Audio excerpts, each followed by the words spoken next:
The men need to listen to women. I had a conversation just the other day. I think it was actually yesterday. I had a conversation in which when women say that they don't need a man, or they will be submissive to the right man, why are they saying that? So let's break that down. They're going to be submissive to the right man. Why are you going to be with the wrong man? Why are you going to give your space and entertainment, time, energy, and to someone who's the wrong man? Facts. Why are you doing that?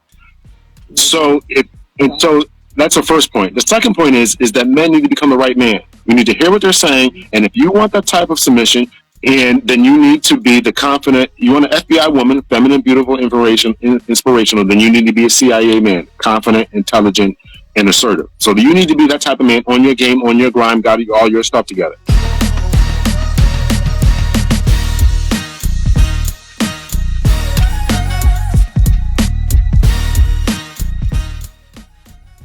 So please put where you're from in the chat. Hey, Mr. Hunter, can you hear me? I can. How you doing? I'm good. Woo.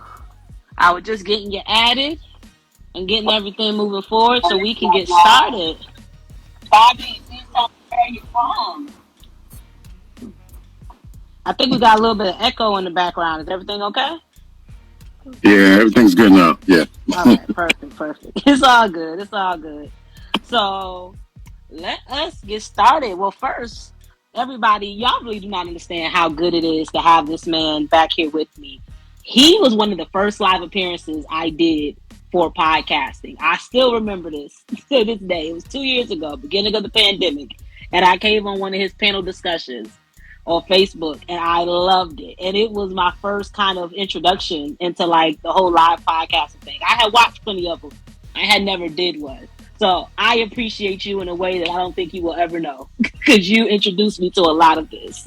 But I've said a lot. I've said enough. Please tell the people a little bit about yourself before we get started.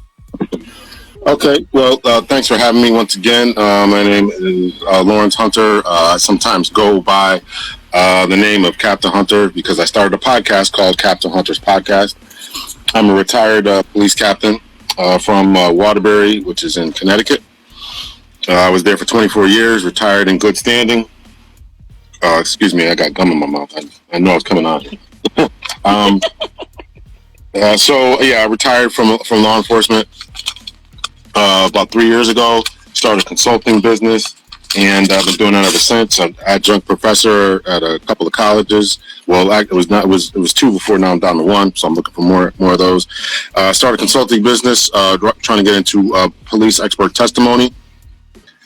So just things along those lines. That's kind of just a little glimpse about what I've done. My time in law enforcement, I taught few classes, implicit bias training. I taught human behavior, which is essentially psychology. Excuse me. I taught even now in retirement. I still teach a couple of classes. I know with the George Floyd protests and things. So Connecticut started some new classes for police recruits, procedural justice. I teach that. I teach history of policing up until the civil rights movement. So I take it, how law enforcement developed in the United States. So those are two classes. They started 4 classes, but I only took 2 of them. Listen, I'm full up, with my plate. So that's just a little bit about me and what I've done and what I'm doing.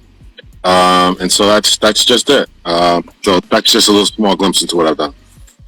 Okay, well, we definitely love to hear it. And one thing I love that you said is I don't think people really understand how much psychology plays a part in podcasting and like any industry, really. I have a bachelor's in journalism, but I also took an area of concentration in psychology. And it's helped me greatly in every sector that I've stepped my foot into. There has not been a business or a field I've stepped my foot into where psychology did not play some type of a part, because you have to know how to read your room and what people are thinking and how to gather that even when they don't say it, which is part of what psychology is, body language and things of that nature and triggers and etc. So yes, I'm very much happy to have you here, and we're going to hop into it. We got a few people that have joined, so we're going to hop into it. So for those wondering, where did this come from? It is very, very simple. I'm a very outspoken person, respectful but outspoken. Mr. Hunter had put up a post regarding a young lady giving some of her professors the hand at her graduation. It's actually the video that just played behind me. And we had opposing views on it. And it was interesting to see the difference and, being able to agree to disagree, but seeing how there was a difference in viewpoint. And I was like, this would actually make a great discussion for a live podcast, talking about the differences in the generations. And, as the week and time went on, other stuff started going viral. So it's like, well, you know what? Let's just make it a discussion about, various reasons why generations, genders have issues getting along and how we can try to fix that. So that's how we came up with, can't we all just get along? It's like, how can we fix this? So to start off, Mr. Hunter, I would like to get your views on the first video that we're going to touch on, which is the young lady putting her hand in the face of her professors. To give y'all, because the video is playing behind me, it's kind of like a trailer, so they're going kind of fast. But to give a brief summary, she basically kind of goes like this to her professors. And apparently what was stated was that she felt like they had made her senior year very difficult. And that was the reason behind her response. But I don't like to do I take that back. I do like to talk, but we're going to make this a fair discussion. Mr. Hunter, what made you put up a video on your podcast page to actually discuss this video to begin with? Because some people would just look at it, laugh at it, or shake their heads and go on about their business.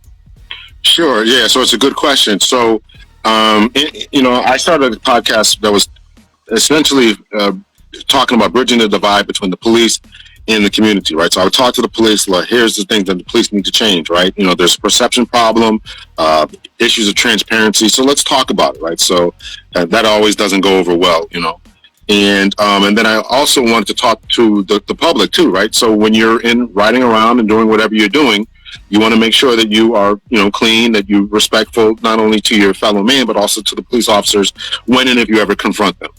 So now I'm actually kind of breaking those two.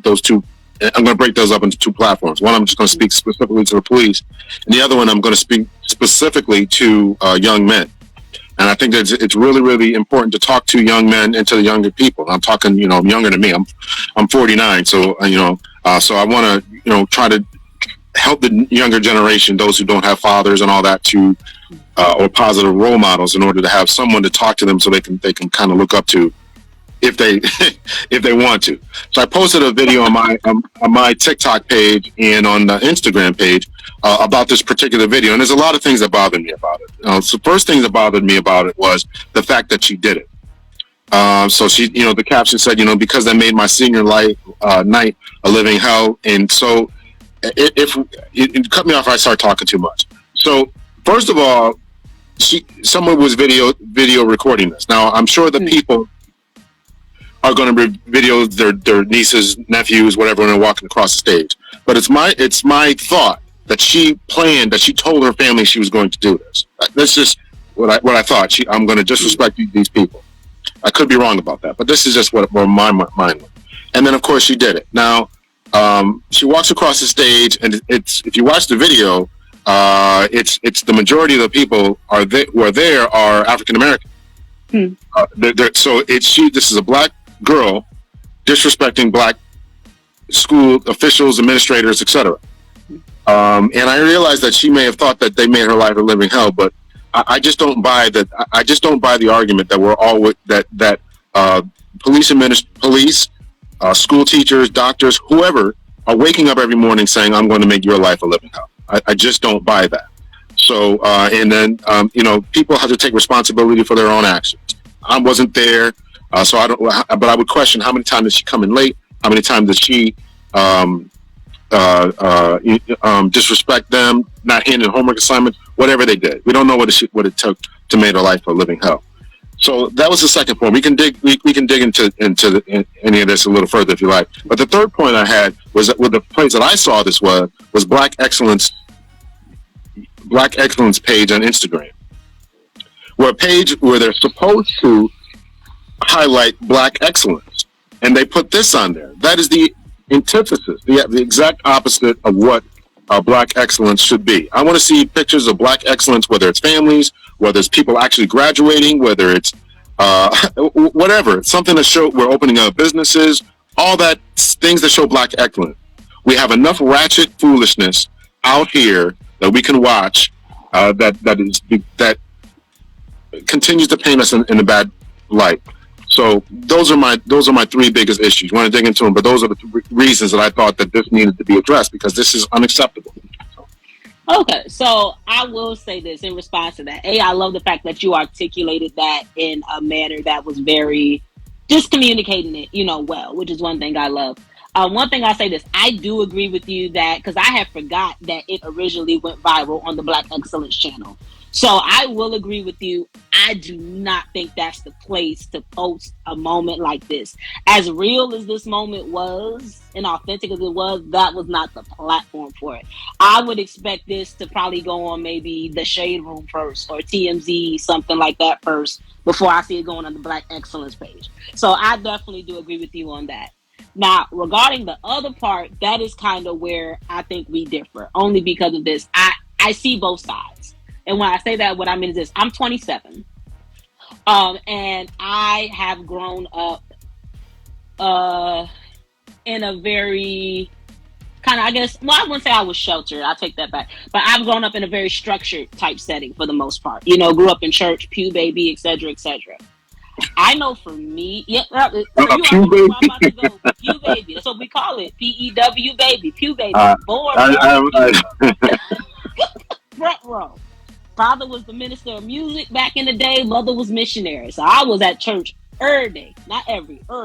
I got one day off. That was Monday. That was it. I was there every other day.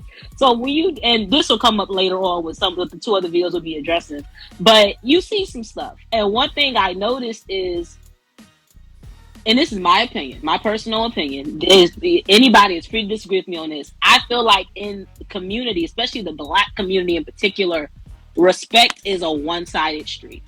I rarely hear older people in our community discussing the fact that I have been disrespected by more people that had authority over me and were older than me than I have people my own age. And if I were to say something and retaliate, she's a bad seed. She got too much mouth. She don't know her place. She don't know this. She don't know that. It was rare that somebody would see the fact of, well, you're coming at her sideways purely because you can. And they didn't see it as disrespect, because a lot of times that's how they were brought up too. And it's just like, well, you want somebody to give you something that you are not giving yourself. And her being a senior and graduating, I could imagine there was a sense of freedom, like, okay, I'm not up under these people no more. So whatever was going on between her and those people, I got the freedom now to speak up for myself without being worried about them retaliating and affecting my grades, retaliating when it comes to my recommendations, retaliating when it comes to if they'll help me get the internship I need. And I'm not saying everybody is like this. What I am saying is, unfortunately, power can have a bad effect on people. And I've seen that happen from the schoolyard all the way to the church house. And people get power and they just want to act however they want, treat you however they want, because you're younger. And in the Black community, it's always, stay in the child's place. It's grown folks' business. Your parent can be wrong sometimes, and your parent don't apologize. They buy you something to make up for it because they know they wrong. But apologizing is showing a lack of power. You won't respect me no more if I admit I was wrong for how I came at you because I had a bad day at work. It wasn't really your fault, but I can't tell you that. So I see it really from both sides. Now, was this the place to do it? No, it was not. This was not the place for that. It would have been better to maybe have a conversation. Now, some adults ain't trying to have that conversation because they're in the thought process of, I'm grown and I'm going to be the one in the right regardless. If that's the type of person you're dealing with, then you got to kind of just take that L and keep that negative energy away from you. That's what I've started to do. There are some adults that I grew up around. I don't interact with them no more. And I'm an adult now, but they older than me. So there's still that level of, okay, I have to respect you because you're older, but I know you don't like me. As much as you claim it ain't a problem, your actions tell me you don't like me. So me and you say hi and we say bye and we keep it pushing. Because I don't got time for that. So looking back, and your time in high school, my time in high school, do you? And you're older now. You're seasoned. been out of high school roughly 8, 9, 10 years. Correct. Do you look back and say those teachers didn't like me, or were they trying to hold me to a standard? Oddly enough, my experience from the high school, because I went to 2 high schools. I did my first 2 years at one high school, and then I had to leave and go to a second high school because I went through a bout of a mild depression during my sophomore year that affected my grades. And the special program I was in had to let me go. I had to switch schools. With that being said, my teachers took me under their wing like nobody else could. My mother and I went through a very hard time in my last couple years of high school. I was homeless for my senior year. My teacher let me put my bags in her office. My principal became aware. To this day, I'm pretty sure my principal paid for my class ring. They gave me recommendation letters to get into schools. One of them hooked me up with a shopping spree from a bank to get the stuff I needed from my dorm room because they knew we were broke. They really took me under their wing. So now, were there moments that they had some tough love moments with me? Yeah, but I knew it was coming from a place of love for the fact that they knew my situation and they were determined for me to make it despite my circumstances. Okay, so let's bring this to her. Sure. Do you think that in a few years, 10 years removed from high school, do you think they'll still have the same attitude that, hey, listen, you know what? These teachers didn't, they actually didn't like me, or they were really trying to hold me back? That's a good question. I think when she gets older, she may look at it more of their intentions were pure, even if the way they went about it was not. Because sometimes we get our intentions and how we actually handle it mixed up. The intentions are good, but we don't know how to go about it in the most productive manner. I think sometimes people treat everybody like a one-size-fits-all. And what works for one won't work for the other one. Tough love may work better for this one than that one, and vice versa. And I think that's the point. And that's the point. And again, I'm speculating. I freely admit that I'm speculating. But I assume that she told people that she was going to do this. Now, if she did, and nobody corrected her, nobody stopped her, then that's a problem.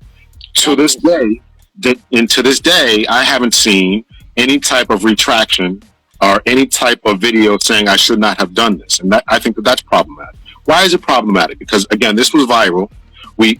Social media has an influencing factor and effect upon other people.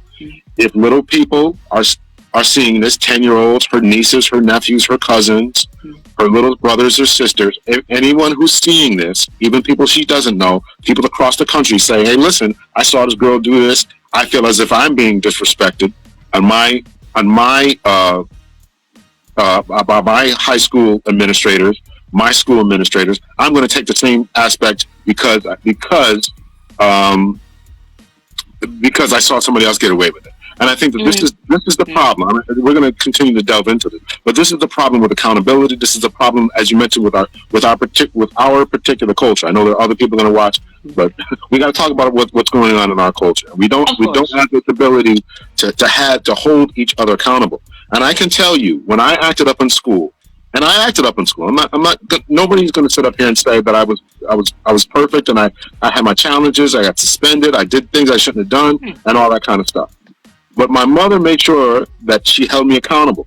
And not only did I have to take the punishment, but I had to go to school. Then when my mother had to come into school, and she made sure that I was correct or took corrective action. That means I had to shake hands with the principal, shake hands with the teacher, apologize to them, tell them I'm sorry.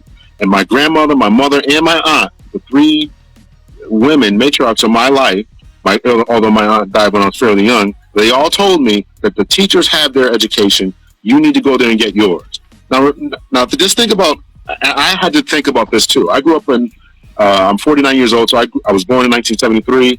I'm going to school in the 1980s, in 1970s, right? I'm 5, 6 years old, right? They're telling me this type of stuff. Is it true? We talk about, these microaggressions against black kids and all this kind of stuff. But my parents, grandparents, didn't want to hear that stuff. I was educated by majority white females, right, through my years in school.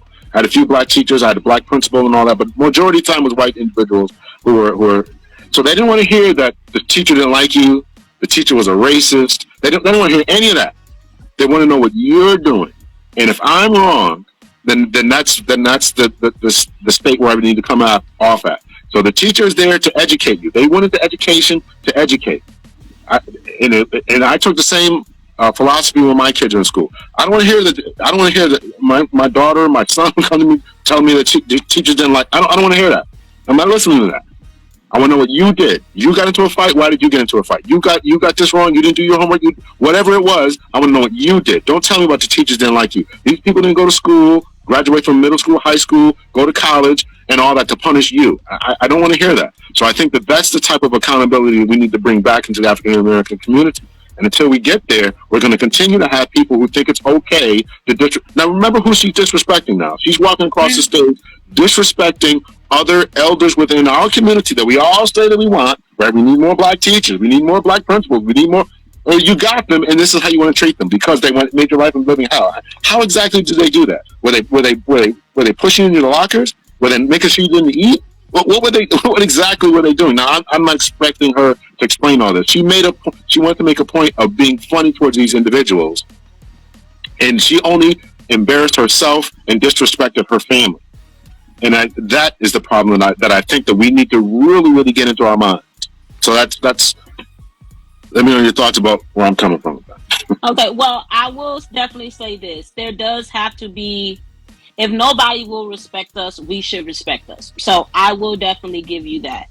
I will say, however, I think, and this is something that speaks, I think, to the generational divide, period. I do think there is how can I put it? You said you were born in the 70s, correct? Okay, so I'm a 90s baby. That's roughly a 20-year difference. Correct. With that being the case, I do think, because, according to stats, a generation is about, every 40 years is considered a new generation.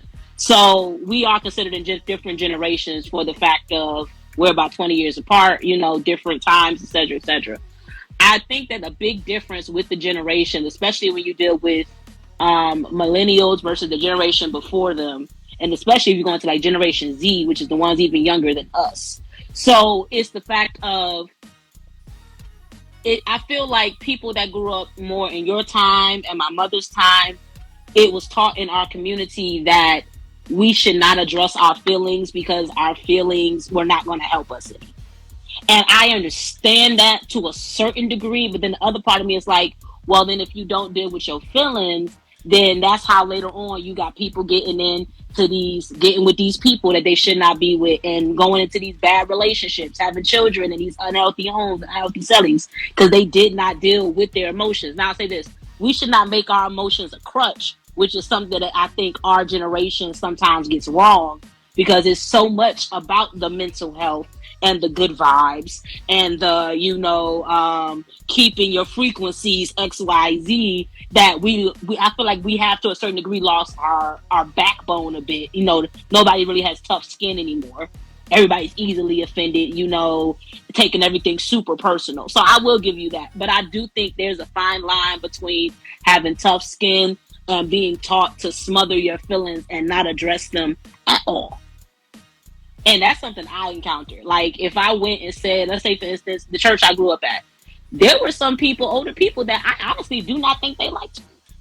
But if I were to say something about that, I was basically told to be quiet. You know why? Because in a lot of people's minds, my feelings about the matter did not matter.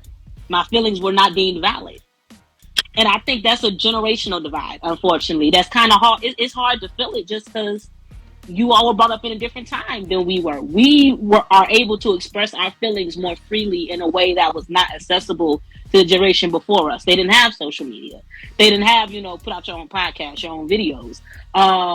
This generation in the 70s, that's just coming out of Jim Crow, where a lot of states were still having Jim Crow laws and things of that nature. So you couldn't speak your mind as freely as you can now and think there would be no negative consequences, if I could put it that way. Well, I agree with you, and I think I agree 100% with what you're saying. I think that the Generation X that we're talking about, which I would be a member of, I've said this before I started jumping on YouTube and all that. I said this when I was still working in the police department, that we are failing our young people. And my kids were probably 10ish, 12ish, something around that age.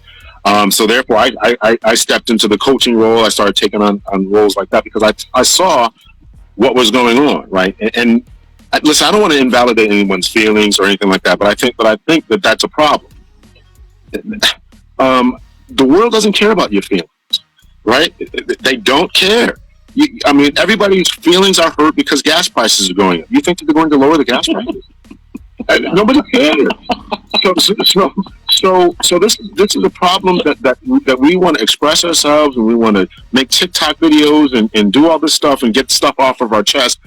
And I get that. And listen, there is a mental health component, right? I think that after Columbine, that really was a game changer where people were, they were really considering, okay, what are these kids going through? Right? What is the effects of bullying? What are the effects of not listening to our children? So there is some credence to what you're saying. I'm not going to completely dismiss that. But the other side of this is that we can start to do things to a certain level where it becomes a slippery slope where we just descend straight into hell. Right? We can't stop ourselves on this path that we're going down. And I think that's where we had to get to. And so I think that a lot of people within Generation X did not we heard the harsh lessons, right? I could have internalized the things my grandmother told me. Listen, I don't want to hear that. And she was rough about it. I don't want to hear that. You got to get your education. And I could have said to my kids, listen, I'm going to need you to be soft. And I want to hear what you have to say. And, oh, the teacher doesn't like you. Let me run down to the school and fight the teacher and argue. And let's get you some special classes. And, make sure we got, orange slices and rainbows. And let's celebrate some time for some drawing lessons. And let's have some cuddly time and mandatory hugs. We could have done that, right? We could have done that. I could have done that, but no. But the hard world that we live in doesn't. That's not the way that it is. And so we have to balance the hardcore with the soft and try to find some middle ground. And I don't think that expressing yourself on a video like that is an acceptable way to represent yourself, to represent your family, or to create an image that you want your children, your kids, your grandkids to look at and say, that's my mama. That was my mama back in the days. That's my auntie. That's my cousin. That's my big sister, etc. So we've got to think about what we're doing. We have to present an image because if this is a cultural problem that we're talking about here, and I don't think that this was the way to go about this. You know what? I actually can agree with you on that. And if there's nothing to say about that topic, I think talking about image is a perfect way to segue into this next one right here. Was there anything else you want to say about this first one before we go into this next one? No, I think it'll segue in. I want to get into accountability. I want to get into accountability and stuff. So yeah. But we can. Children, you can talk about the next video. We'll get into it. Yeah. So the next one definitely deals with accountability, so we can get into all of that. Okay. So a lot of you on the live probably have seen or heard by now about the viral video that dropped this week online of Kim Burrell speaking at a church service before she began to sing. To choose up, find you some value.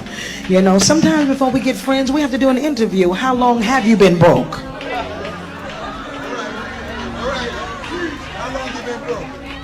How many times have you changed your name on your light bill? How many of your bills in your little cousin's name? Do you live in a trailer home or a house? You understand? And it's not about status or material things. It's just about choices. Life is different now. And we are at church. Thank God we're here. Those of us who are walking by faith without a mask and no vaccine. And so we honor the Lord. God is good. I respect all of the men of God here and respect you. Can y'all clap so I don't feel strange right about now? Hopefully we'll get a chance to meet each other when y'all invite me to come to your church. I'm not as expensive as I seem. And so, I don't know, maybe you got a little left over from your PPP loan. Prayer, praise, and power. You understand? Amen. Isn't the Lord great? Amen. Amen. And so, I like coming here because the ground is already tilled with great personality like Dr. Karn. Because one thing I love about him, he's deep in the word, but he knows how to have great humanity. And most don't understand his personality because he is truth personified. And he tells the type of truth that makes most uncomfortable. Because who likes to be told you're just ugly? No one likes to be told that. You know, especially when they have realized it. All right. Most don't get offended until they know the bad thing about themselves. And then somebody else recognizes and says, oh, I saw the ugly too. I just wanted to let you know. So anyway, y'all get that later. God is great. All of you are beautiful. I haven't chosen anyone to be ugly yet. God is good. God is great. You all look great. Most of you have on hats covering most of that anyway. Here's to you. I have a great personality. Okay, I'm going to sing. Daily I shall. And a lot of people were offended by her comments. Just to go over a few of the comments. First, she states, give a quick review. She mentions getting value with your friends. Then she goes into asking them how long have they been broke. Lord have mercy. How long have they been broke? How many times have they changed their name on their light bill? Is the bills in the little cousin's name? Do they live in a trailer park or a house? Then she goes into comments about being there with no mask and no vaccine. Then she ends with comments discussing people being honesty and how the leader of the house has a strong honesty. And I saw a clip of him talking for She Came Up. He's interesting too. But the leader of the house having honesty and, you know, people not being able to set hard truths like you're ugly. And after she says that, then shortly after, she goes into singing. Of course, this video made its rounds. Kim Burrell has been in the media before for comments she's made that have not landed well. The clip of her arguing with a contestant on Sunday Best. Some comments she made about LGBTQIA a few years ago that made the headlines online. So I'm gonna let my brother go first on this one because I'm a Pew baby, so y'all know I got comments on this one, so I'm gonna let him go first. Well, listen, I'm a Pew baby too now. I mean, I grew up in the Grand Old Church of God in Christ, the Church of God in Christ. Oh, Kojic. So I was Kojic. Listen, I was Kojic to the bone. Okay. You can't be born. You can't join it. You got to be born into it. So I was there. So, and listen, I don't think that. Well, I was going to say, 90% of what she said was not offensive to me. It just wasn't. I mean, I've heard some offensive things. I don't know who this lady is. I guess she's some evangelist, or I don't know what she is. I never heard of her. Gospels. I'm not into. Yeah. Okay, gospel singer. I'm not into that realm anymore. I grew up there, and I'm not there anymore. So I don't know who she is. But I've heard some really, really rough things. And this is again what we're talking about, where people just can't take this. Listen. If we had cell phone cameras back in the days, you would leave church crying. I mean, because of the stuff that happened. Now, and this is the sensitivity that I'm talking about. Now, was it okay to be running around hurting people's feelings and saying that they're ugly? No, that completely was not acceptable. But the other things about choosing, I heard her message to be, you got to learn how to choose your friends. And you have to make decisions about the friends that you're going to choose. What place are you in your life that you are continuing to need to put your light bill and your water bill in somebody else's name? What kind of decisions are you making? That's what I heard her to be saying. And so, listen, and that's a harsh truth and reality for people. We have to make better decisions. Now, what I think that the church has messed up is that we haven't done enough work in telling people how to make better decisions, how to make better financial decisions, right? How many, in all your time of being a church baby, all my time of being a church baby, did they ever have any financial literacy classes? Did they ever have any professional accountants come in and say, this is how you manage your bank book and checkbook and stuff? No, they didn't have any of that stuff. So a lot of these problems that we're dealing with in the African American community, our place of refuge, our place of social exchanges and bonding that we should have gotten was from church. And all we got was, you're going to go to hell if you don't do these things. You got to wear a dress when you're doing this, and don't wear makeup and do this. Right? right? And don't go to this dance over here. Don't talk to that girl over there because she's not in the world. And don't talk to that church over there because illegally yokes.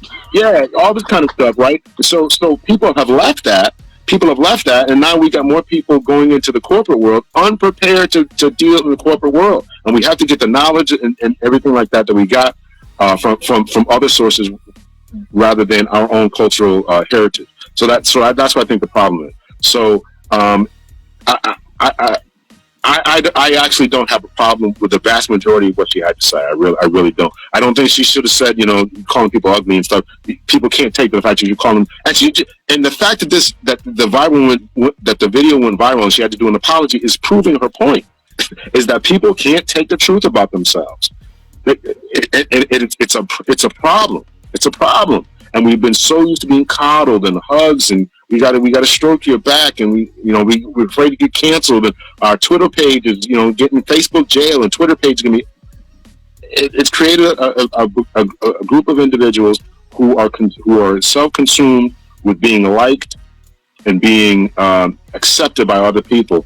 And we got to be able to take that truth about ourselves. We got to be able to take it, right? We live in this filter generation where we don't like the way we look. We put some filters up and we put makeup on, and we got all this other stuff that we try to hide who we are. And we got to confront those things about ourselves.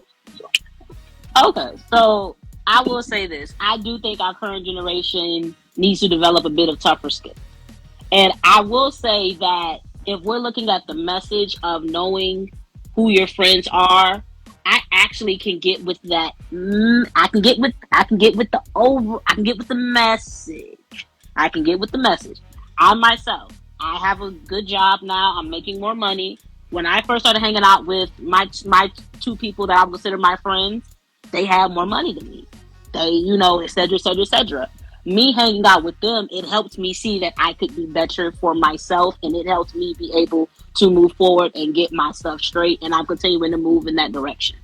Now, with that said, sometimes the message can be lost with the messenger. Unfortunately, Miss Kim Burrell, she seemed to have a history of a reckless mouth, because she's been you hear more about her for her commentary and the spirit behind the commentary than you actually seem to hear about her music. And there are other videos of Kim Burrell saying crazy stuff over the years. I'm not sure if children will see this live, so I'm going to, make this as G-rated as I can. There was a video up of her commenting about how women smell in various areas of their bodies and stuff of that nature. She say whatever come to her mind, it seemed like, when she get behind that mic. And it's Is that wrong? Is that wrong? No, it's necessary. It's necessary. It's necessary because it's necessary because I'm not talking about. Well, yeah, it's necessary. Here's why it's necessary: because the church hasn't addressed this to any particular level that has been effective, right? In your time of being in a pew baby, did they have hygiene classes? Did they have these type of things? If they did, how long did they last? Right? So if you're shaking your head no, then when is the time to do it? We got to talk about this stuff. But there's the spirit behind it. Doing it in a loving spirit is different than doing it where it comes again. That's the sensitivity thing. That's the sensitivity thing that we got to be able to get. The spirit behind it is we got to do better. We got to do better. It should be because you want to help, not because you want to throw shade. Those are two different things. Okay, well, I didn't. Or do you want to go viral?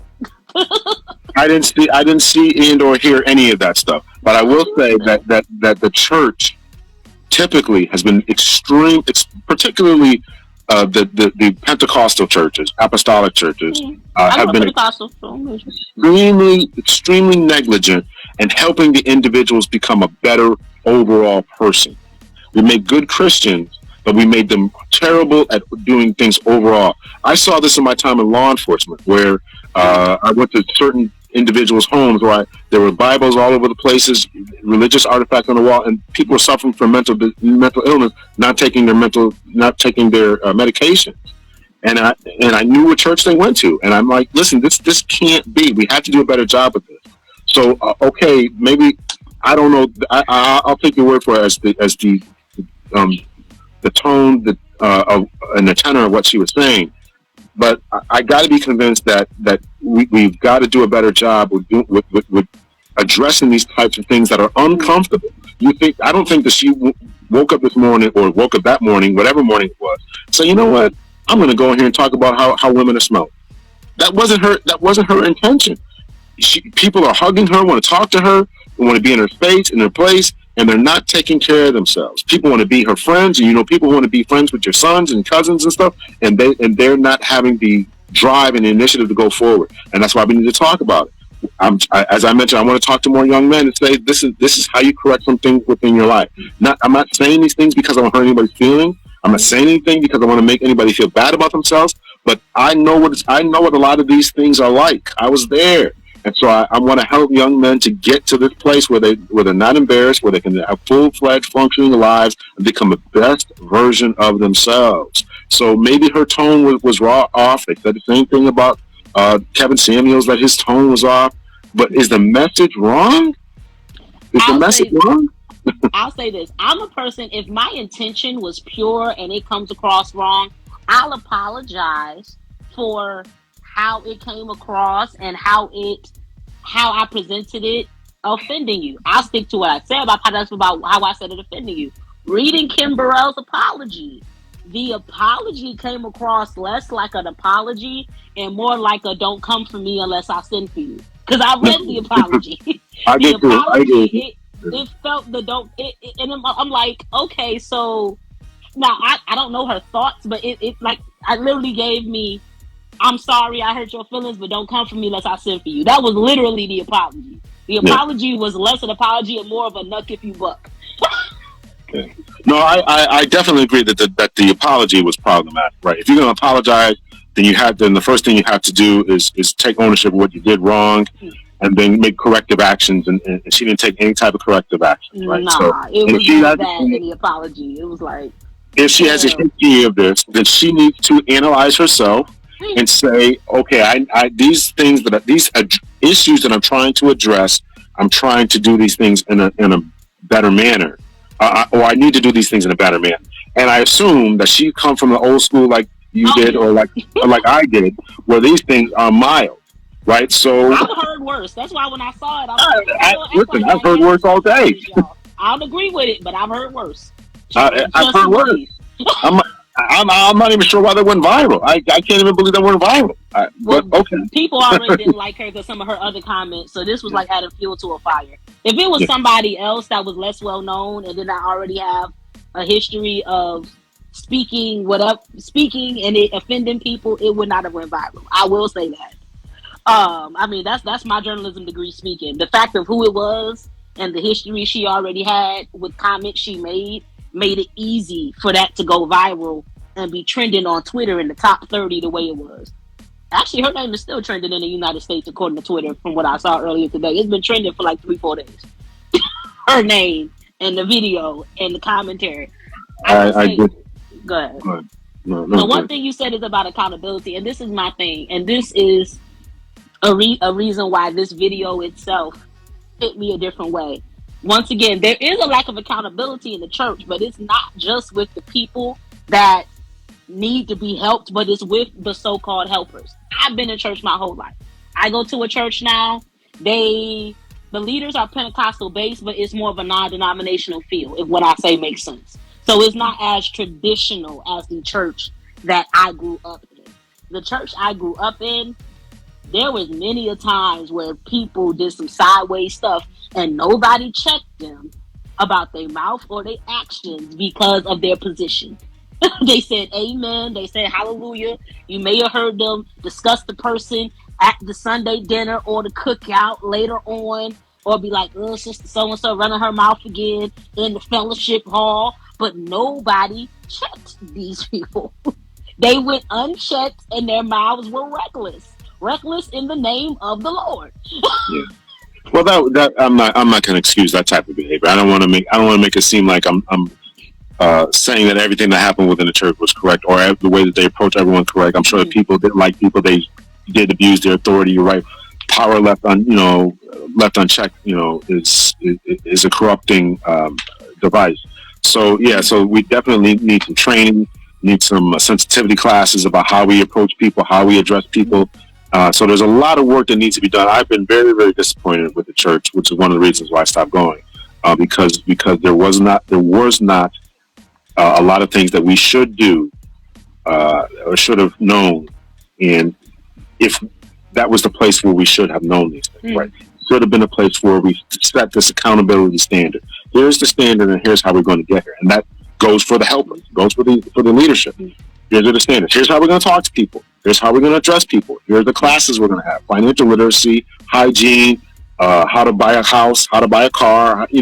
All these different things that we got to go out into the world and figure out. How to balance a checkbook. We got to go out into the world and figure out. Right? They're not teaching in the high schools. They're not teaching, although they're teaching sex ed and other hygiene classes in schools now, but they weren't teaching it then, right? So our cultural places, the places we should have got cultural standards, we didn't get, and so we have an old school woman who comes from, I don't know where she comes from, but she's trying to bring that to today's environment, and it's just not going over well. And so but I'm going to stand by what I said. I've heard worse, and I can't believe that's about it. So no, I have heard worse. It's just the thing that, because as a believer, especially in today's society, and this is my personal experience, you constantly are defending. It's almost like when you used to be a police officer, correct? That's correct, yeah.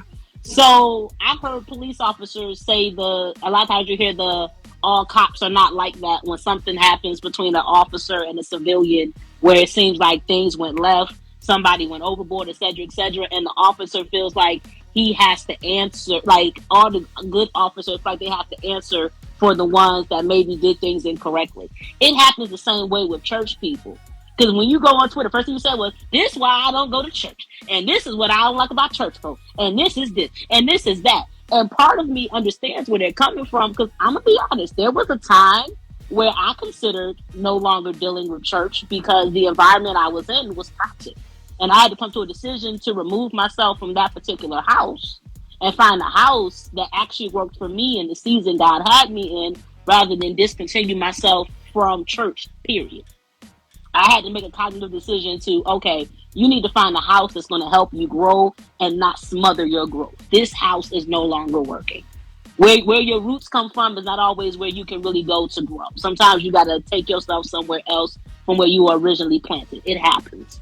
But it's a constant fight. And it's like when you're given such a big platform, that's like, for instance, me, I have a platform with my podcast. I'm not going to say and do everything in public because I know that all it takes is a video to get captured. And the next thing you know, because people know, oh, she has a Christian podcast and she this, that, it's going to go up. Next thing you know, it's a bunch of drama. You have to use a sense of awareness. Like there are celebrities that are separate. They do not make their money and their living from the Christian arena. And even they are careful with what they say and do in public because they understand the backlash it could get if it gets in the wrong hands and it makes the internet. So if people that do not make their money from the Christian arena can realize that, I don't understand why somebody where that literally is supposed to be their roots and how they make their living would not think that would not be something to consider. I don't understand it at all. That is a good question. I was going to say that some people are still trying to adjust to this viral environment it's still something new, right? And we tend to act and to react, and so we have to really get into a place where we all slow down. Actors, politicians, church folk, podcast people, you got to slow down because, like you said, you could say something, and 10 years later, somebody's going to pull it up and say, and try to hold that against you. So we really have to try to think about long and hard about what we're saying and all that. So, and to older people who are used to speaking this way, maybe that's what she's suffering from, and it really needs to.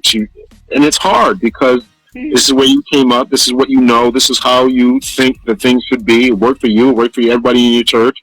This is corrective, loving action. And I I just I don't know. I just don't see the. Of course, this is me speaking. I don't see the issue with it. But No, definitely always can agree to disagree. I mean, we may agree on the last topic. We may not, because I'm female, you male. So this last one, we may agree. We may agree to disagree. But I guess we can leave that one as is. If there, let's say, there was anything else you wanted to say regarding that. I don't think so. We can probably just move on. Yeah, I just say the spirit behind it is always how I feel about things. I feel like the spirit behind it will show itself, in how it comes across. Getting to this last one, Mr. Hunter actually may be surprised about my opinion on this last one. I'm not sure what he thinks I would say, but there was actually a TDJakes video that's been going a bit viral as well on this week, where he is discussing the relationship of men and women, specifically black men and women, because TDJakes is an African American man. This breaks all sociological orders of the culture we're living in now, because we are raising up women to be men.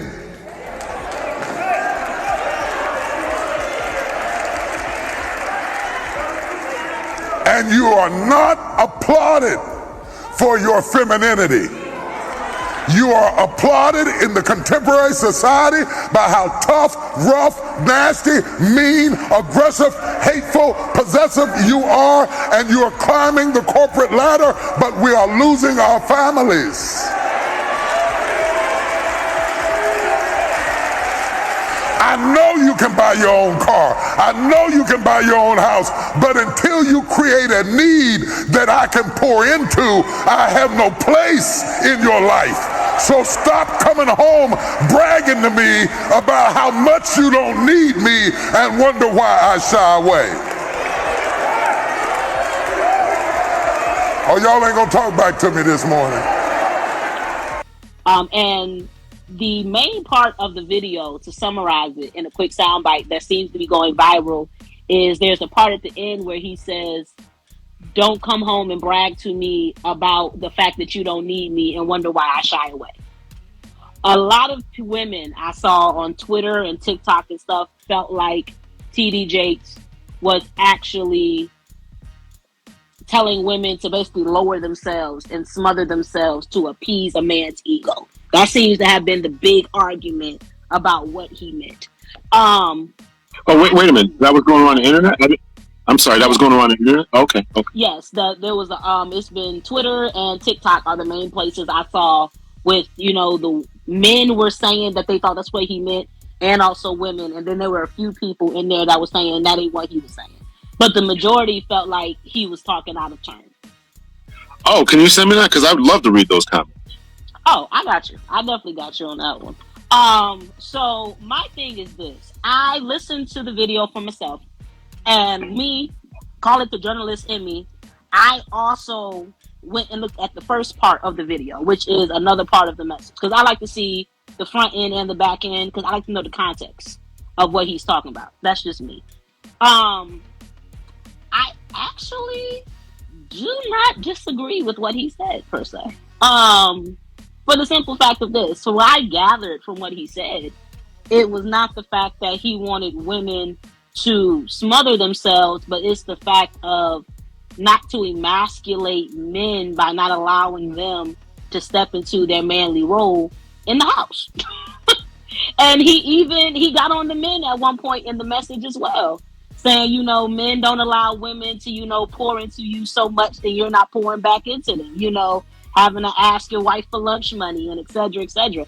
He got on the men too. It was not just him getting on the women. Of course, him getting on the women is the part that went viral, which goes back to what Captain Hunter said about this whole viral culture and, certain parts going viral and other parts kind of get left by the wayside. But I actually don't disagree exactly with what he was saying. I grew up in a single parent house. My parents divorced when I was 10. And my mother had to take care of me. And I saw my mother have to do everything. And it played a part in me developing tougher skin. But also, I decided at a very young age, I wanted to be in a relationship where I could come home and take off my businesswoman hat, take off my podcaster hat, take off all of that and I can let my husband take the lead.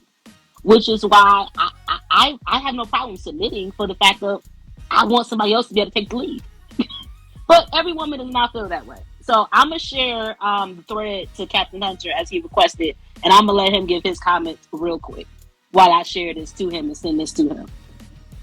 Okay, yeah. So I can appreciate what you said, and I actually agree with what you said. We don't disagree about that at all. I have not read the different comments that saying that he was telling women to kind of lower their standards or whatever they were saying. And there seems, well, I want to kind of bring us back to this accountability thing. And I'm getting an idea that in this modern day market of people who are dating within their 20s, 30s, 40s, 50s, etc., that there's a lack of accountability, a refusal to accept accountability, particularly by a certain group of individuals, namely Black women.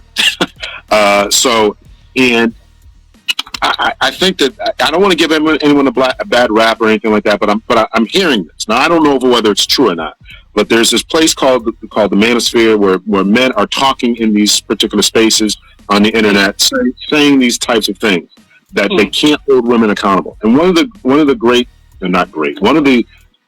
leaders, as I mentioned, his name was Kevin Samuels. He ended up passing away.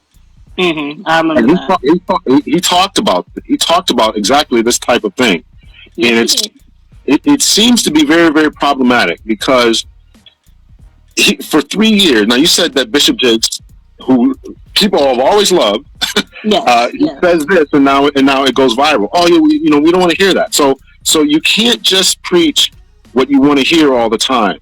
And I actually applaud him for saying these types of things. And if anybody's watching the video, it seemed that they're playing. It seemed like it was a Father's Day message because in the background it said Father's Day. This was a Father's Day message. So you can't come home acting like this type of demonstrating this type of behavior because it is problematic. We want families to be together. It is not what was creating cohesive, lasting family units, and we have to accept that. We have to be able to accept that. So they want to cancel him for saying those types of things. For 3 years, Kevin Samuels talked to the men in the same way that you just said. That men need to step up, stop asking your wife for money, go get a second job, drive an Uber, do what you got to do in order to make some money, get some therapy, get some healing, get over your mama issues, get over your last girlfriend issues, get over that kind of stuff before you try to enter into a relationship with yourself. Work out, eat right, exercise, all that kind of stuff. Get yourself together, right? So this was what he said for 3 years. Mm. The moment he makes a video talking to a woman about, stop overlooking the average guy because you are not a 10. Go get the average guy, build a nice family. That's when it went viral. He got famous. That's when he got famous. So it seems to be that they're attacking people who try to tell women how and what men really want. Not all men. This is not 100%. This is not 100%. But if we would ask a typical average woman, what does she want in a man? She'd probably describe all these different attributes: how tall he has to be, how much money he has to make, what he's got to look like, all these different types of things that they're going to want. But Kevin Samuels did something really, really unique, and he asked the question: that man that you just described, what does he want? Are you what he wants? And that man who you want probably has options. Other women want him. He has options. And so why should he pick you of all the people that are out there? So I think that this is kind of what Bishop Jakes is saying. Listen, you want to brag about how much money you make, how competitive you are, how much you're a CEO, your degrees. I'm a master's degree. I'm a PhD. I got this going. I got that going. I got my own bag. I don't need you to buy me a house. I all this stuff. So what is it that you want a man to do? What is it that you want a man to do? What can he get to your life? And listen, the general thing that men want or men want to be is a protector and provider. Women generally say they want somebody who's a protector, provider, who's going to be emotionally available, whatever it is you want, right? So if you want a protector and provider, he's got to be able to protect something. And you're telling him you don't need any protection. He's got to be able to provide something. Well, if you can make your own, if you got your own bag, you don't need them to help you buy a house, a car, put you in something. then what is he supposed to do? He feels as if he has no place within your life. And so I think that women are kicking back against this idea that and they're saying they from what I'm hearing in this manosphere and from women themselves, right? This is not just men talking. This is women saying it, that men are suffering from, we are entering into a new place as women. The problem with that is you are entering into a new place, but men don't want that place.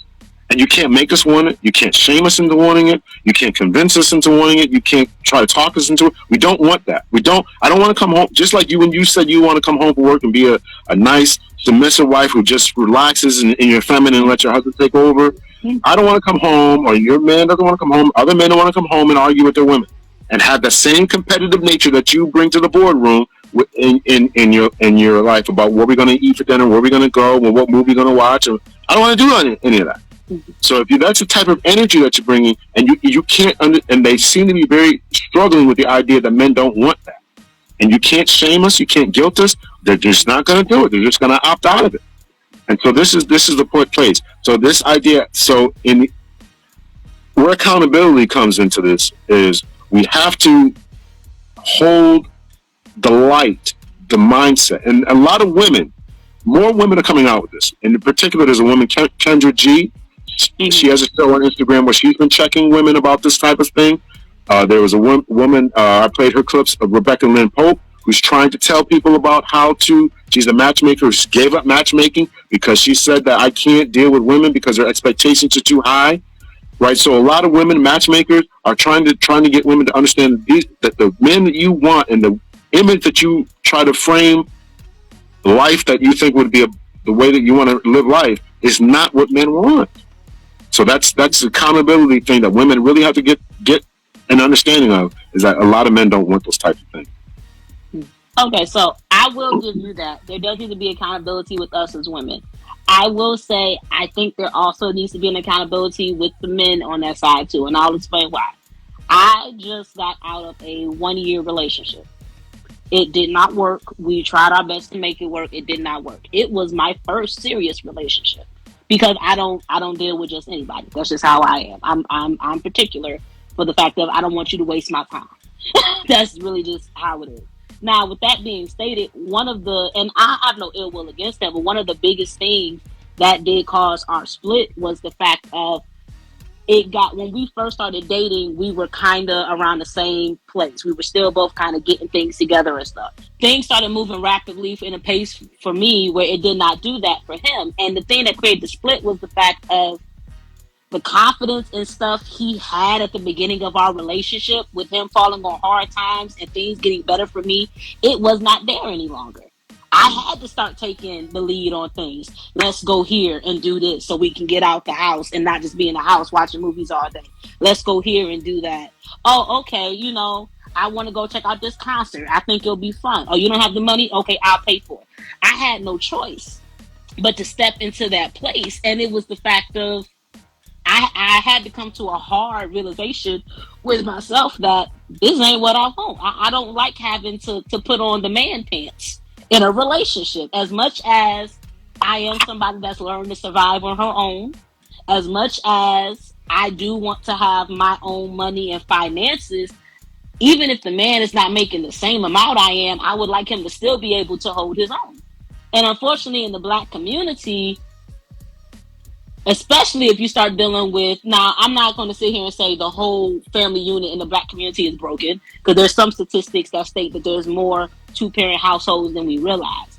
But I will still say it is the fact of, with the same thing about accountability and people wanting to be babied, I think that has affected how our men in our community think.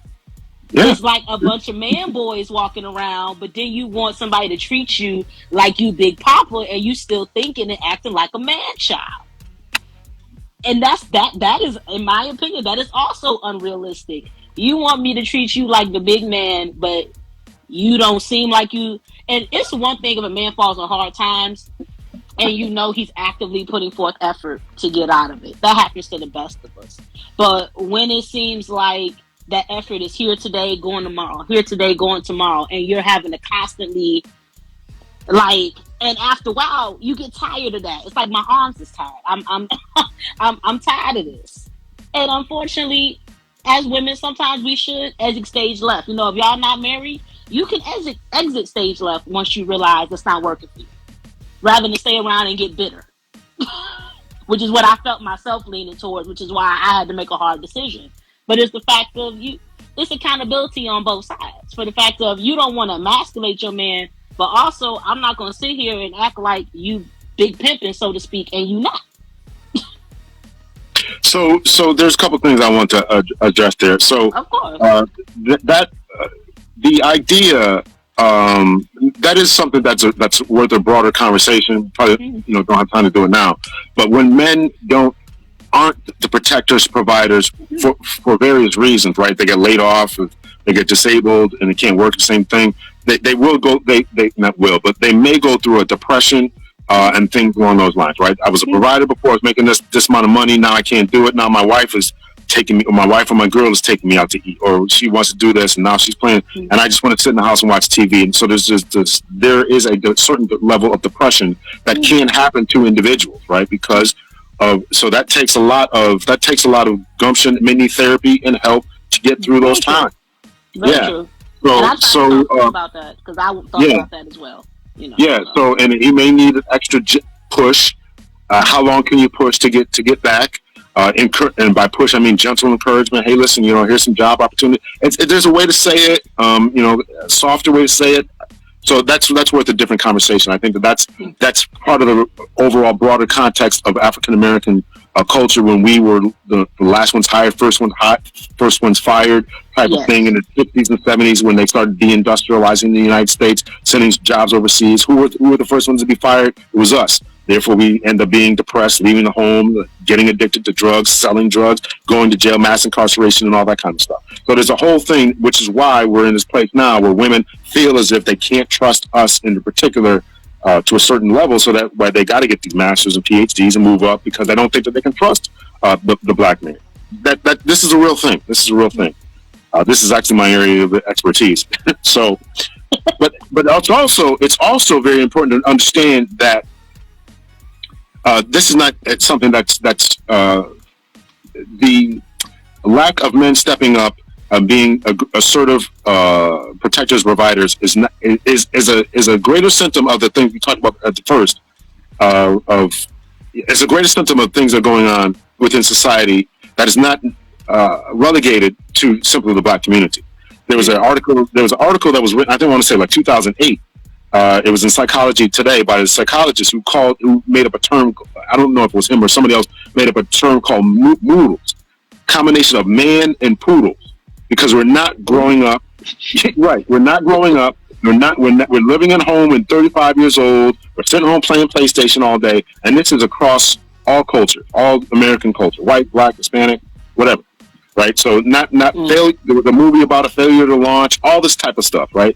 Just living at home, right? Yeah, baby boy. Failure to launch. All these types of movies are just exemplifying this type of thing. We don't know what to do with our life. We don't have any direction. Our women are taking over. They have direction. They want to move out and all this kind of stuff. So that's a problem. And so I've mentioned on my show, and this is why I wanted to, as I mentioned to you, I want to break up these two things. This is exactly why I wanted to break up my podcast and speak specifically to the men's issues. Because of the things that African American men in particular, right? I said this goes to all men, so anybody can listen to the podcast. But because this is an issue and this is a problem, men have to step up. You want to be leaders, they want to be protectors, they have to be providers, where you have to be worthy of receiving that protection and that provision. I think the men need to listen to women. I had a conversation just the other day, I think it was actually yesterday. I had a conversation in which when women say that they don't need a man, or they will be submissive to the right man, why are they saying that? So let's break that down. They're going to be submissive to the right man. Why are you going to be with the wrong man? Why are you going to give your space and entertainment, time, energy, and to someone who's the wrong man? Facts. Why are you doing that?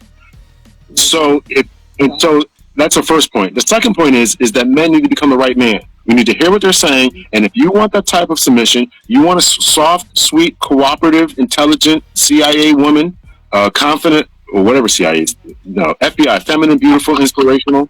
I like that. Okay. Yeah, feminine, beautiful. I didn't make that up. That was from other people in the so-called manosphere. If you want that type of woman, and then you need to be the confident. You want an FBI woman, feminine, beautiful, inspirational. Then you need to be a CIA man, confident, intelligent, and assertive. So you need to be that type of man, on your game, on your grind, got all your stuff together.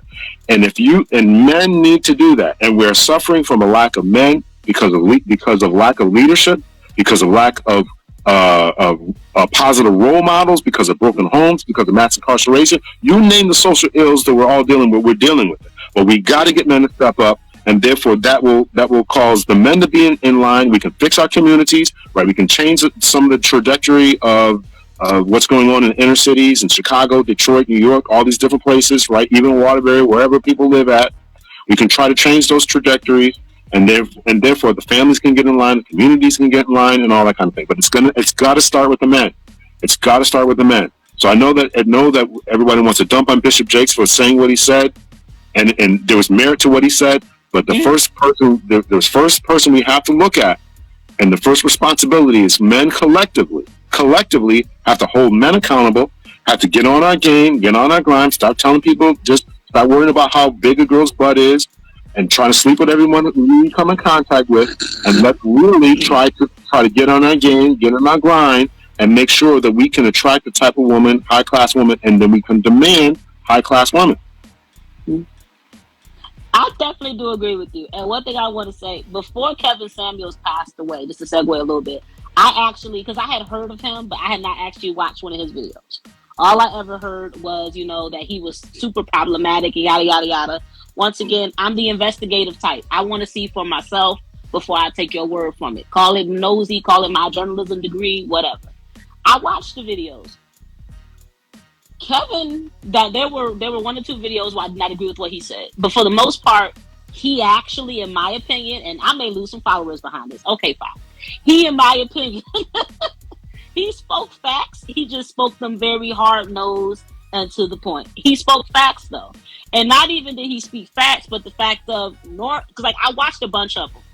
It was about a month before he died, and the majority of them. And this is my opinion, the women that were calling in kind of, because I work phones right now. I do sales. I make good money in sales. I deal with people calling me all the time, but you're calling me on the defensive. So I have to either tell myself to not go defensive or I have to go a different route.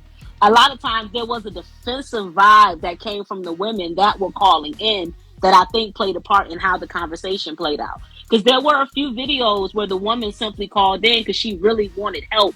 And why have I not yet been able to find a mate that I could marry?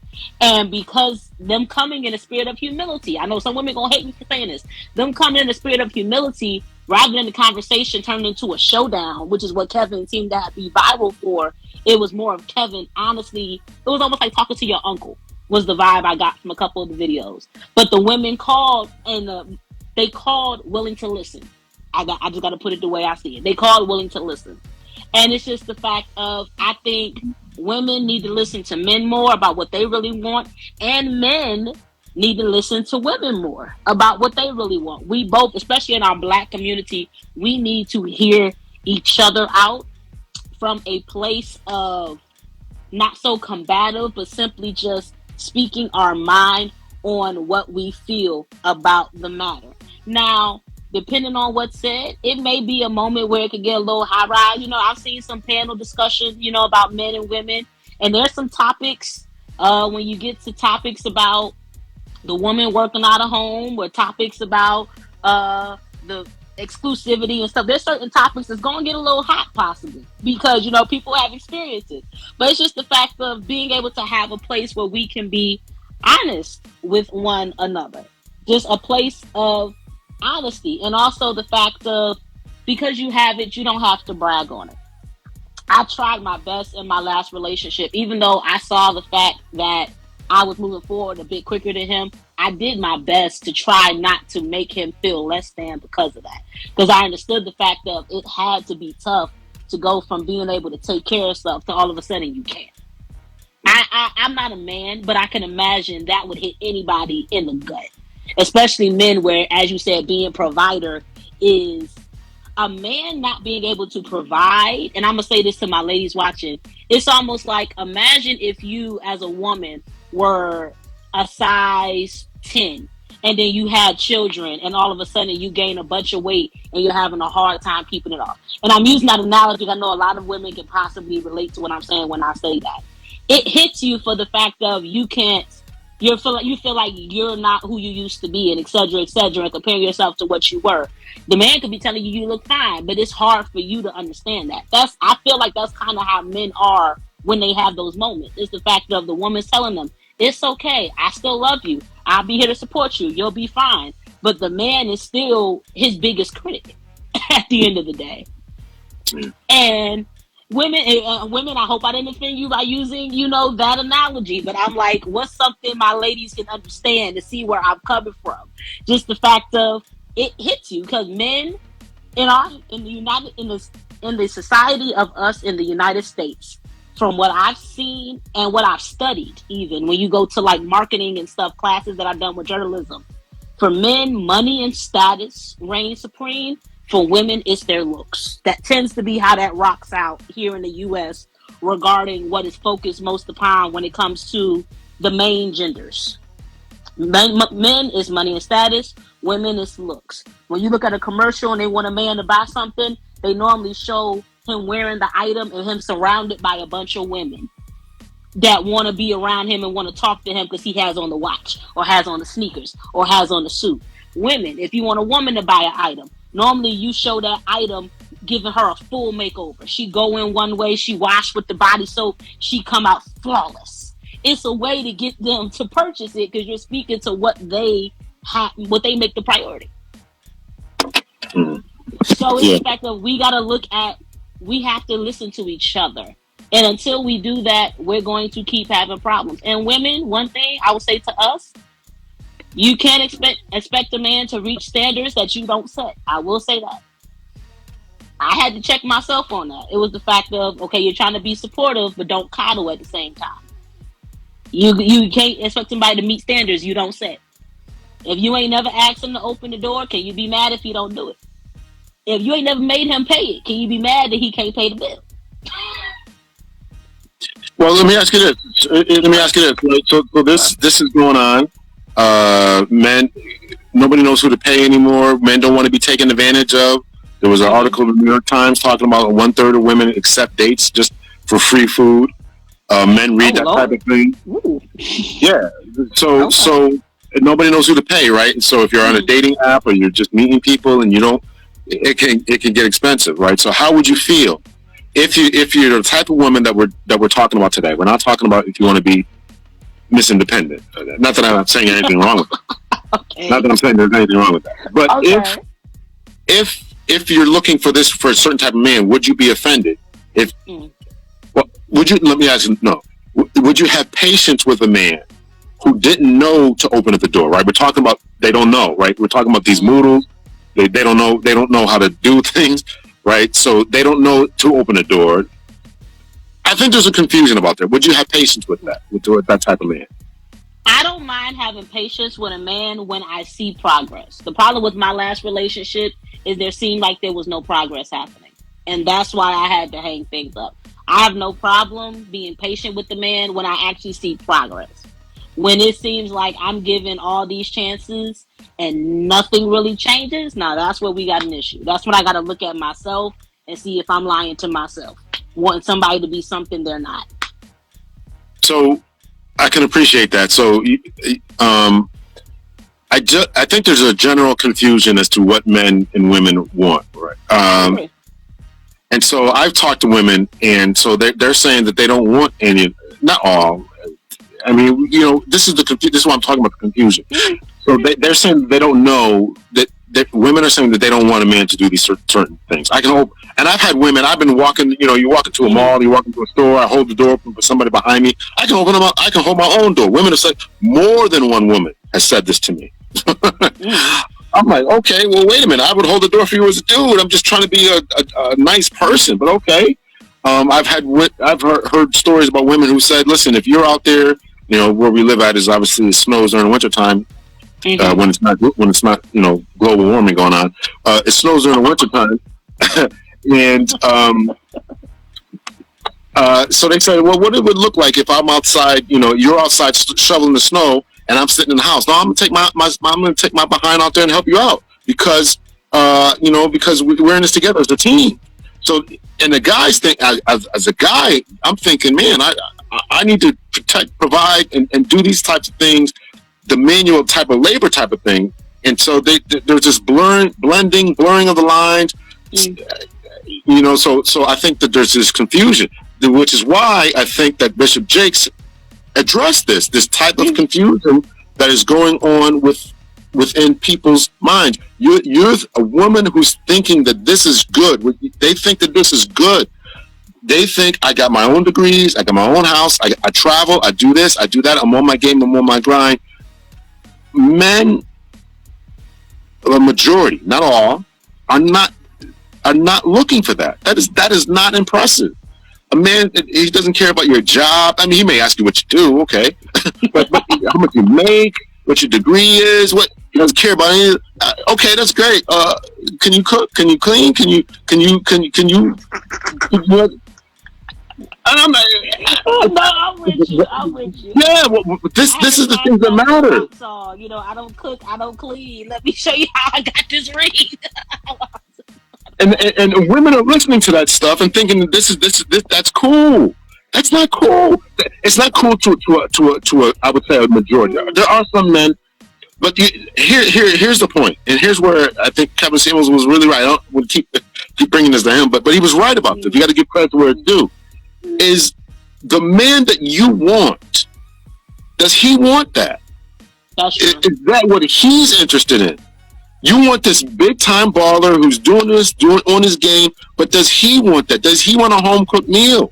Does he want those types of things? That's what you have to ask yourself. If a woman finds a man who doesn't want that, doesn't care about all this, then rock out, go for it. I mean, that's great. But to Bishop Jakes' point is that is a turn off, and women can't understand why men are turned off, why they don't want to approach them. There's been videos, YouTube stuff about how come men don't approach women anymore, how come they don't talk to me, how come they're scared to talk to me, how come they don't ask me out, how come I got to do.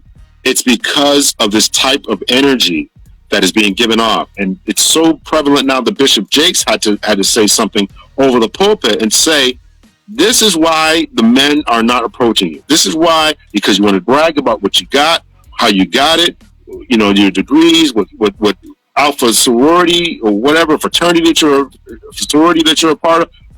He don't care. Okay, so I do agree with you, and I will actually try to answer a question that you asked. You mentioned you trying to open the door and stuff, and women kind of bucking at you for opening the door. More than one. And stuff. Okay, so multiple women. So I'm a little surprised to hear that only, and I'll answer your question after I say this. I'm a little surprised to hear that only because I graduated with the bachelor's from Hampton U. I hope me mentioning my bachelor's ain't off putting to no men on the live. I graduated from Hampton U. They were big on teaching young men from my university about chivalry. They literally would tell them, if you see a woman coming, you better open that door. To the point that when a guy on campus didn't open the door for me, I was surprised because every guy on campus opened the door if he saw me coming. He could be behind me. He would speed up, come around me, and catch the door before I stepped through it. So I'm a little surprised by that. But I will say this. I do think, and this is me digging back into my minor in psychology, I think that we as women, and I say in general, women, we are emotional creatures. With that being the case, a woman, after our emotions have been stung a couple times, there are some women that will shut their emotions off. So, okay, let's say a man does you wrong a couple times. You get to the point, I don't need no man for nothing. I don't need him for nothing. I can do this myself. I'll pay my own bills. I'll take care of this. I'll take myself out, get dressed up and look good for myself. I don't need you to open no door. I can open my own door. I got my own Chipotle. It's the fact of, and it's turned off as a protection mechanism. And I think on men, it's similar to the point that men don't want to approach us because they have been stung a couple times too. I feel like everybody's trying to protect themselves. And as a result of that, we're pushing each other away and causing more drama. Yeah. No, I agree with that. And that's why I said the men need to step up. And listen, I said this, I'm going to reiterate it again. The men need to step up. We need to look at the history of things that have happened. 1 out of every 3 women in the United States is sexually molested. Yeah. Who is doing the sexual molestations? The vast majority are men. Our uncles, older cousins, older brothers, older stepkids, all this stuff is imprinting on a woman's psyche. And we have to take responsibility for that. I talked about accountability. We need to hold each other accountable about this type of behavior. I applaud this. You said it was FAMU? Was it? Hampton University. Hampton. So I applaud that university. I think that I would hope that all types of institutions like that are trying to instill this type of thing and try to. They're an HBCU, so I think that's a big reason why they did that, because it's about Black excellence. So standard of excellence is our tagline. So I can appreciate that, and I think that those things should continue to be developed and pushed within those universities and in the churches, right? As I mentioned before. So, but we have to do a better job of developing ourselves, taking responsibility for ourselves, creating a sense of excellence, a sense of standard for ourselves as men, that we hold each other accountable, and we have to develop systems of, I don't want to say punishments, but discipline. And when and if someone gets out of code, out of line, out of pocket. And I'm not talking about strictly physical violence, but we have to develop that type of thing so that you can feel protected, so you can know that so you and other ladies can feel protected. So we have to understand the history, where this came from, how we got here, and I agree with you. What Bishop Jakes was talking about was a defense mechanism. When women say, I don't need a man, it's a defense mechanism. When they are going back to colleges, getting master's degree PhDs and getting more cats and dogs and stuff, it's a defense mechanism saying, I need some type of relationship. I need someone in here who's going to love me unconditionally. I need something to feel self-worth. No, I know it sounds funny, but I'm serious. This is all types of behaviors. These are all types of behaviors that people are doing and engaging in order to feel loved and worthy and wanted and all that type of thing. And so men need to respond to that. Get the therapy, get the help, get the education, get what we need to get, and that way we can present ourselves as whole, individual, real persons who have something to give and have something to pour into. So we can actually be a protector. We can actually be a provider. We can actually do these types of things. So again, I'm going to say it starts with the men. We have to get ourselves together. It's one of the things I'm working on. I'm putting together some classes right now. I'm going to be offering on my own platform there because I think this is really, really important. We got to get this together. Otherwise, as Bishop Jakes said, I agree with him. We're losing our families and we're losing our communities, and it's going to continue to be a straight shot downhill. And we gotta turn this thing around. It can be done. It's going to take work, effort, but it can be done. It can definitely be done. And I will say, I'm happy you mentioned therapy. We're going to have to wrap up in a couple of minutes. We've been here almost an hour and a half. The folk they still talking. But therapy plays a part. God and therapy, okay? There's nothing wrong with therapy, y'all. The Bible says he's a wonderful counselor. He said we're made in his image. That means there are some people he gave the gift to counsel. A therapist is okay. It's fine. I'm in therapy myself, and it's one of the best decisions I've made. I'm happy for it. She keeps it. She comes from your generation, so she's very upfront. She don't Kim Burrell it, but she do tell it like it is. And I appreciate that from her. to close out, were there any questions? Anybody that's watching had any questions you had for us before we kind of wrap it up and put a knot on it? We'll give you all a quick second if you have any questions to put them in the chat, because we done had y'all for a very long time. This is I feel a very purposeful conversation, which is what I'm happy about, to be able to get different views on these topics that have been making the airwaves and the internet waves, if you want to put it that way, but they really speak to bigger issues, speaking to bigger stuff. They went viral because they triggered stuff with people because it speaks to bigger issues. Normally stuff triggers something when there's a bigger issue it speaks to. One last call for any questions. And while we're looking for any questions, were there any final words that you had at this time, Mr. Hunter? And please also tell the people where they can find you. Well, first, thanks for having me. I really appreciate it. I'm on IG, CPT L Hunter. That's Captain L Hunter. Instagram, I have a few. TikTok. I think it's CPT L Hunter. I've started doing some TikTok videos. I'll talk about the same thing. Yeah. Well, not those types. Not those types. I don't have any coordination or anything. So I'm just trying. Again, I'm just trying to help young men be what they need to be. Like I said, I'm putting together some information, some classes, things like that. That'll be coming probably later on in the fall. Just working on it now. Really started this. But I have a podcast right now. It's Captain Hunter's podcast. Actually, it's been changed to Hunter's podcast, which I'm going to continue to talk about men stuff and how to get that together. That's on YouTube. On the audio podcast, if you search for Captain Hunter's podcast, you will find some audio podcasts that I talked about. It's a lot of police stuff, but the newer stuff that are going forward is going to be very much separated, and it's going to be all, the vast majority is going to be men stuff. Get ourselves together. Stop dumping on the women. Stop looking at the women. Stop trying to point the finger at women. I think that's been a very harsh critique of the manosphere, so-called, trying to dump on them, saying that they're not doing this. They won't hold themselves accountable. They want this. They want that. Well, why do they want these things? Why do they have these types of defense mechanisms? Let's take a look at ourselves as men, and let's get ourselves together. So you can reach out to me, cptlhunter@gmail.com. You're going to want to email me, but those are the platforms where I'm at, and thanks for having me again. So. It's my pleasure. It's my pleasure. Well, that's it for today. You can find me here on Instagram and also on TikTok at the official BTM podcast. On Twitter, we're at official BTM pod.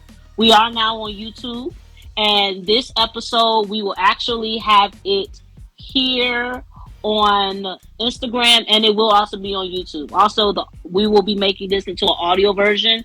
You'll be able to also hear this on the show, and I'll be putting the link tree up in the link in bio on tonight, so that way you can subscribe to all those platforms. Find a place, we just go in, click the buttons and everything. But I thank you all for joining us. This has been a very fruitful and purposeful conversation, which I appreciate. We can have discussions and agree to disagree, and it not, turn into a shouting match. You know what I'm saying? We can do it if we come with the right spirits. I thank y'all so much for joining me. I hope you all have a blessed day, and I guess that's it for tonight. Thank you so much once again, Captain Hunter, for joining us and speaking your true opinions. We appreciate that. We appreciate your boldness. Anytime. Listen, it's got to be said. So I appreciate you having me on. I really do. It was fun. I appreciate it. Of course. I'm happy you enjoyed yourself. And to everybody watching, we will see you all later. Peace.